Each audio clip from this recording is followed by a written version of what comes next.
Look at that sky. And that's the reason that today I've just literally come back from flying a drone today. And it wasn't a Mavic Air 2, because you're all sick of hearing about the Mavic Air 2, I'm sure. So I actually took the Mavic 2 Pro out today. And it's actually the first time I've flown that drone now, I think for probably a couple of weeks or so.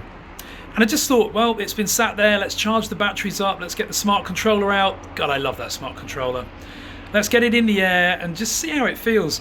And you know what, from the minute you take the Mavic 2 out of its bag, having handled and played with and flown the Mavic Air 2 so much over the last few weeks, the Mavic 2 feels very heavy, it feels very big, but it feels really special taking that drone out and getting it ready to fly.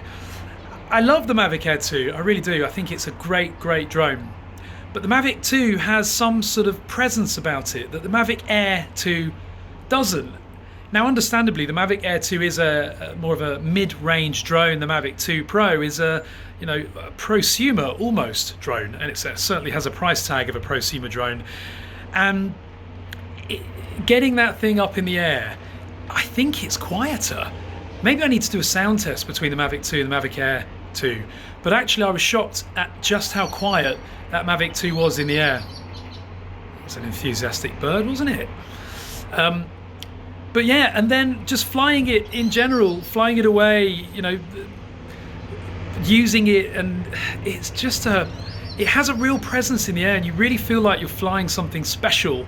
Feels like you have to fly it carefully. You don't, because it's such a robust drone. It's solid, but you just feel like more protective over it. Yes, it costs more money. You don't want to lose it and crash it, but it's just a really nice flying experience. Now, I was then it got me thinking, really, if I never flew the Mavic Air 2 again, would I be upset? And quite honestly, the answer is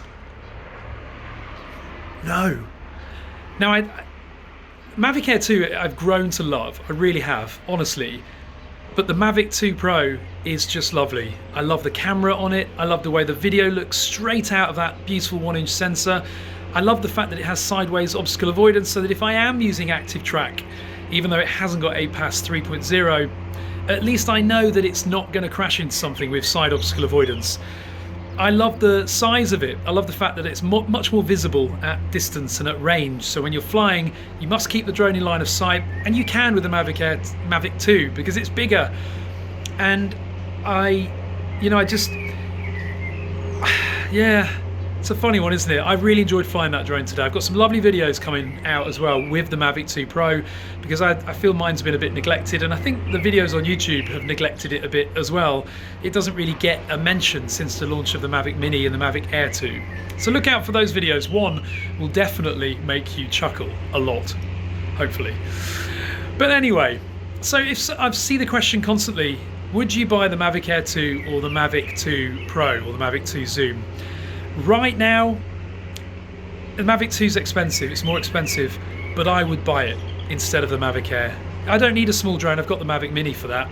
So yeah, I might do a video on this soon. What do you think? Comment below, guys. If you enjoyed this content, hit thumbs up, or click thumbs down if you're just a bit of an idiot. And thanks for watching, guys. Cheers.